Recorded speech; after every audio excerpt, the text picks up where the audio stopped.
Graça e paz, você que nos acompanha no nosso canal do YouTube, muito obrigado pela sua companhia.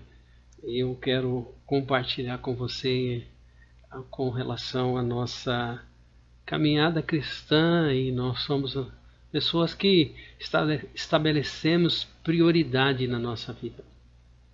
Eu quero convidar você a refletir em Atos dos Apóstolos, capítulo 6, versículo 3 e 4. Em Atos dos Apóstolos, capítulo 6, a igreja de Cristo se reúne, os discípulos se reúnem porque estão trazendo um problema para a igreja resolver. Igreja é lugar onde nós nos encontramos com os nossos irmãos. Igreja sou eu e você, e onde a igreja se reúne tem problema. Problema para nós resolvermos. Problema que nós temos que envolver toda a comunidade para achar uma solução. E o problema é que as viúvas estavam deixando de ser atendidas, de receber o alimento. No momento da ceia, algumas viúvas estavam deixando de serem atendidas na sua necessidade. E a igreja reunida, os discípulos tomaram uma decisão muito importante. Atos 6, 3 e 4 diz assim: nós nos consagraremos à oração e ao ministério da palavra. É muito importante nós estabelecermos prioridade. Naquele momento, os discípulos escolheram homens para servir, resolver o problema da falta de servir as viúvas. E naquele momento os discípulos trouxeram para si aquilo que era a prioridade, que eles teriam que exercer, que é um tempo de oração e um tempo de estudo, meditação, reflexão da palavra para poder ministrar esta palavra. 1 Pedro 2,9 nos chama a sermos sacerdotes. E somos sacerdotes. Sacerdote é aquele que tem tempo de oração e tempo de meditação e reflexão da palavra. Temos muitas correrias, muitas prioridades, muitas necessidades, e eu gostaria de convidar você a estabelecer esta prioridade chamada vida de busca de intimidade de Deus e com Deus através da vida de oração. Lucas 6,12 diz assim: Jesus saía para um local para orar. Jesus é o nosso modelo, o nosso exemplo de prioridade. Era prioridade para Jesus estar buscando a face do Pai.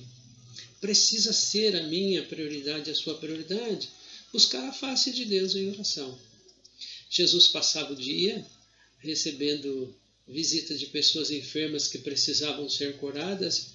Jesus passava o dia aconselhando, orientando, ministrando a palavra, ensinamento, mandamento, mas ele se retirava num lugar para poder ter comunhão e intimidade com Deus. Algo que precisamos desenvolver. Nós precisamos tirar um tempo para estar buscando a face do Senhor. Quando algumas pessoas me perguntam por que eu preciso, eu devo ir numa reunião de oração na igreja, eu digo: você está dizendo que aquele momento é especial, aquele momento é VIP, aquele momento eu estou tirando para buscar a face de Deus. Muitas vezes na nossa casa o telefone toca, alguém chama, muitas vezes alguém interrompe aquele momento que você está buscando a face do Senhor.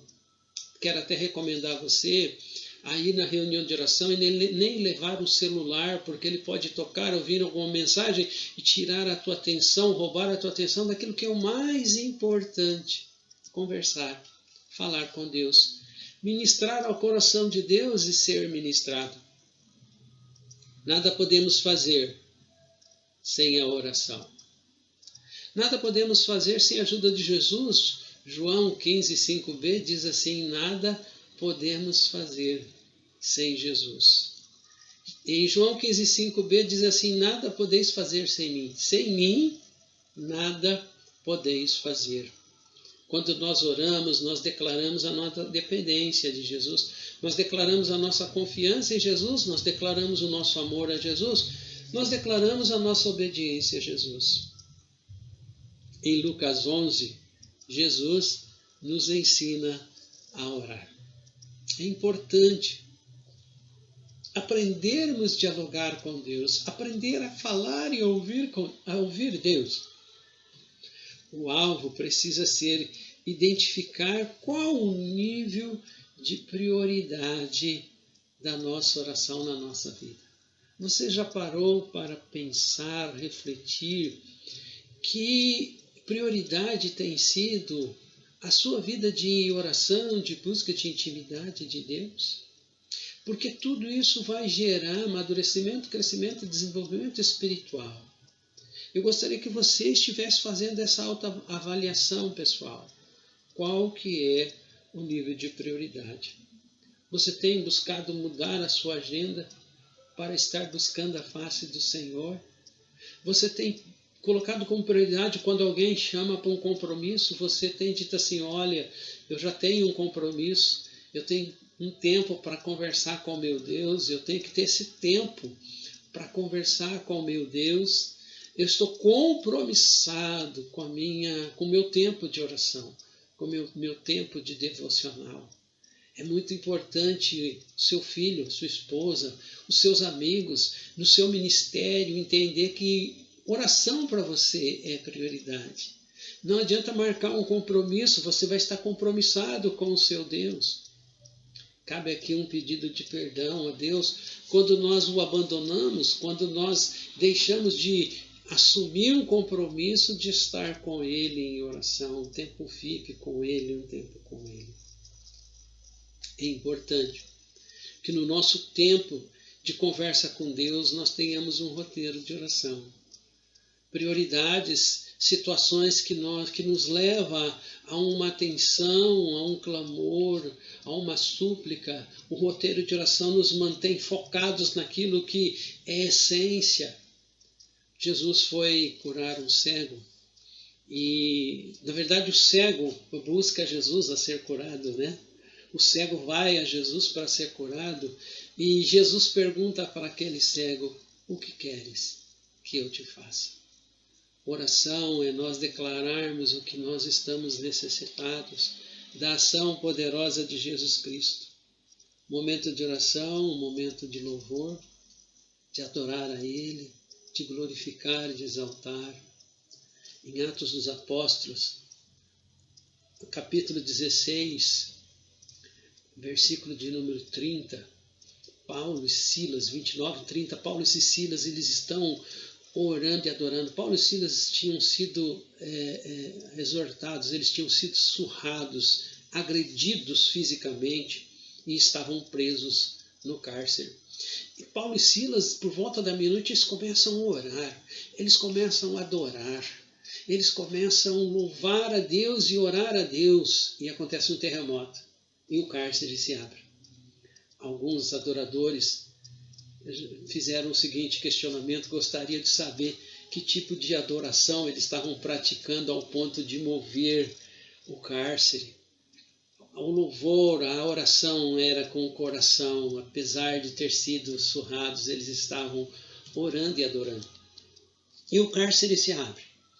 E Paulo e Silas percebem que o versículo diz que o carcereiro pega a espada para atirar na sua própria vida.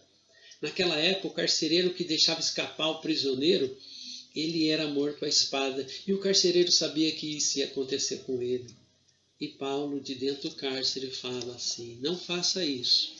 Nós não fugimos, nós estamos aqui, não tire a sua vida. E o carcereiro faz a pergunta mais importante das Escrituras. O que eu devo fazer para ser salvo? Louvor, adoração leva a cárcere se abrir, libertação a acontecer e leva pessoas a quererem conhecer a esse Deus desse poder e leva pessoas à conversão, a ter uma experiência. Naquela madrugada, naquela noite, o carcereiro estava tendo a sua experiência de conversão, linda, maravilhosa. Paulo responde assim, crê no Senhor Jesus e serás salvo tu e a tua casa. Resultado da adoração, resultado da oração. É levarmos pessoas, famílias inteiras ao conhecimento daquele que é o único caminho, a verdade e a vida, que é Jesus Cristo. Por isso nós somos chamados a adorar e orar. Em meio às nossas lutas, em meio ao nosso sofrimento, em meio às nossas angústias, em meio às nossas aflições, somos convidados a adorar e orar e ver o milagre acontecer e pessoas tomando a decisão por Jesus. Naquela noite o carcereiro vai curar das feridas de Paulo e Silas. Naquela noite a família toda do carcereiro vai ser batizada, porque aquela pessoa que crê em Cristo Jesus precisa descer às águas, confirmando a presença de Cristo Jesus na sua vida, no seu coração. Batismo é uma ação exterior que demonstra ao nosso interior a presença maravilhosa de Cristo Jesus nas suas vidas. E isso acontece porque há louvor à oração. Por isso Jesus tinha comunhão com Deus. E Jesus está dizendo que eu e você precisamos ter comunhão com o Pai. Se queremos apresentar Jesus à nossa família, eu quero convidar você a tirar um tempo de jejum e oração específico pela conversão do seu marido, da sua esposa, se eles ainda não têm Jesus, do seu filho, do seu pai, da sua mãe, do seu avô, da sua avó. É muito importante nós entendermos que a oração vai mover quando lançarmos a semente, quando falarmos de Jesus para eles, vai haver uma aceitação, porque a conversão deles já foi gerada no campo espiritual e agora ela vai se efetivar no campo físico, no campo emocional. Quando eu disse que para uma pessoa que Jesus queria entrar no coração dela e fazer morada, eu estava orando antes de ministrar para aquele grupo de pessoas, eu estava orando para que naquele grupo de pessoas as pessoas tomassem uma decisão de querer Jesus na vida dela, eu estava orando por isso. E na ministração a pessoa levanta a mão e diz assim: como que eu faço para receber Jesus no meu coração? Como é que eu faço para receber? Eu disse Apocalipse 3:20, eis que Jesus está batendo na porta do teu coração e quer entrar, fazer morada, transformar, tirar as amarguras, os ressentimentos, tirar tudo aquilo que está no teu coração que impede de você ter vida e vida em abundância e ser feliz. A pessoa levanta a mão e pergunta: como que eu faço para receber Jesus? A palavra de Deus em Romanos 10:9 diz assim, que se com a boca confessares a Cristo e com o teu coração você crê, você é salvo. Porque com a boca se confessa para a justiça e com o coração se crê para a eternidade. Jesus Cristo quer fazer parte da vida das pessoas como quis entrar na vida daquele carcereiro. Aquele carcereiro faz a pergunta mais importante da Bíblia: o que eu faço para ser salvo? Receba Jesus Cristo. Leve a Jesus Cristo a outras pessoas. Ore, adore antes de você estar na presença. Deus vai te dar a oportunidade. Deus vai preparar o ambiente. Vai haver uma atmosfera profética, uma atmosfera que é preparada, um coração preparado para receber a boa semente. Algumas vezes eu sei que você está ansioso, desejoso de levar toda a sua família a Cristo. Leve a sua família a Cristo em oração primeiro. Apresente eles no altar da graça primeiro. E depois, quando você apresentar a eles, a porta do coração se abrirá com muita facilidade, porque já foi gerado esta conversão no reino espiritual. O Senhor Jesus quer que eu e você sejamos pessoas que busquem a Ele em oração, que busquem a Ele na intimidade. Ele vai te dar estratégias. Ele vai te dar sabedoria, discernimento. Ele vai te dar compreensão. Na intimidade, na oração. Ele vai trazer textos bíblicos. É maravilhoso Jesus falar isso para os discípulos. Não fiquem preocupados no que vocês vão ter que dizer. Porque no momento que vocês necessitarem, o meu Espírito Santo fluirá na vida de vocês. A palavra de Deus diz que aquele que tem Jesus, do nosso interior vai fluir rios de água viva. É isto mesmo. Você foi chamado para que do seu interior flua rios de água viva. Flua o verdadeiro louvor, a verdadeira adoração. No Evangelho de João, diz que Deus está procurando os verdadeiros adoradores que o adorem em espírito e verdade. Paulo e Silas, depois de terem açoitados, não teriam motivos humanos para estar adorando e orando, mas eles tinham motivos espirituais. A vida deles era uma vida espiritual, que adorava a Deus. É muito interessante que os discípulos diziam, quando eles eram agredidos, açoitados, quando eles sofriam, eles diziam que eles se alegravam, porque eles eram dignos de sofrer por Jesus que morreu por eles.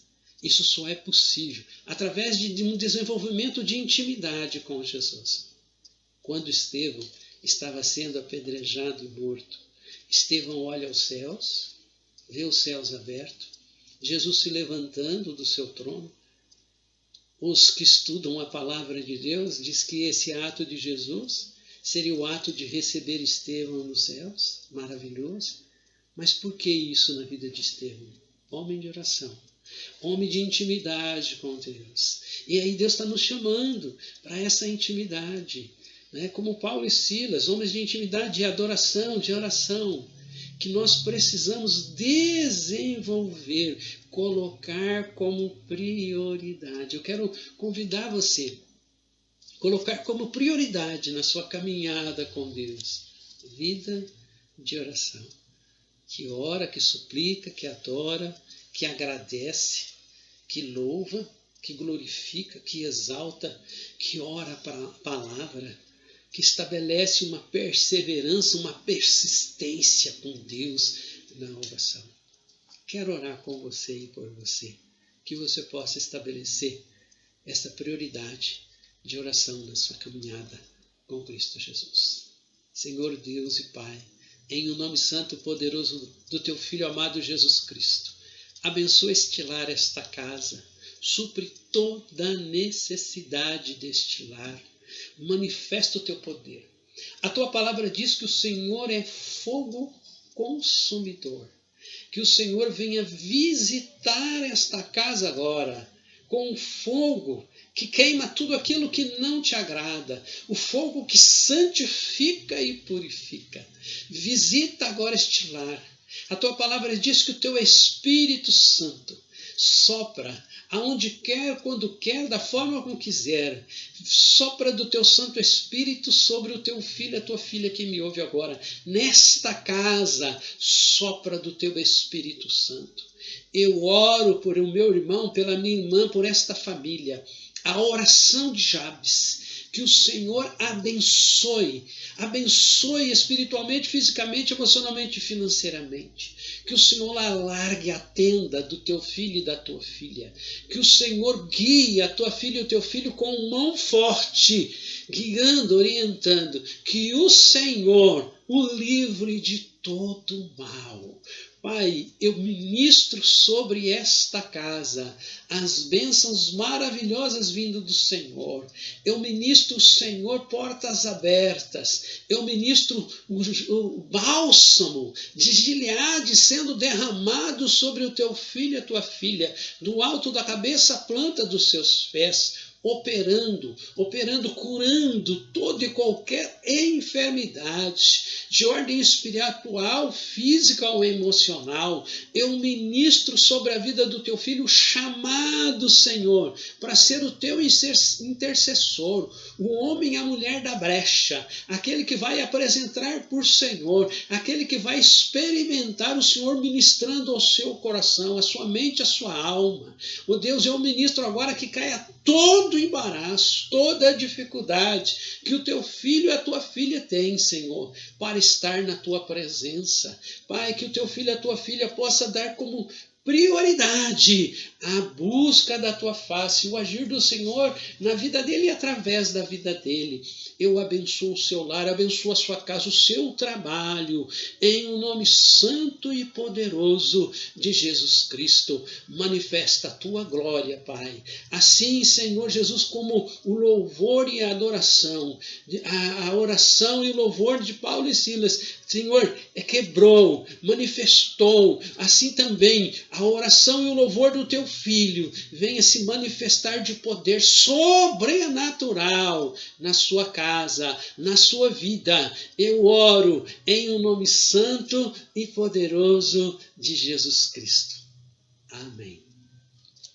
Creia que no momento que você colocar a oração, como prioridade na sua caminhada com Deus. O sobrenatural de Deus ainda mais, com maior intensidade. A ação poderosa de Deus na sua vida e através da sua vida vai acontecer de forma singular, de forma extraordinária, de forma maravilhosa. Eu e você somos instrumentos nas mãos de Deus para manifestar a sua glória, o seu poder, a sua graça, o seu amor.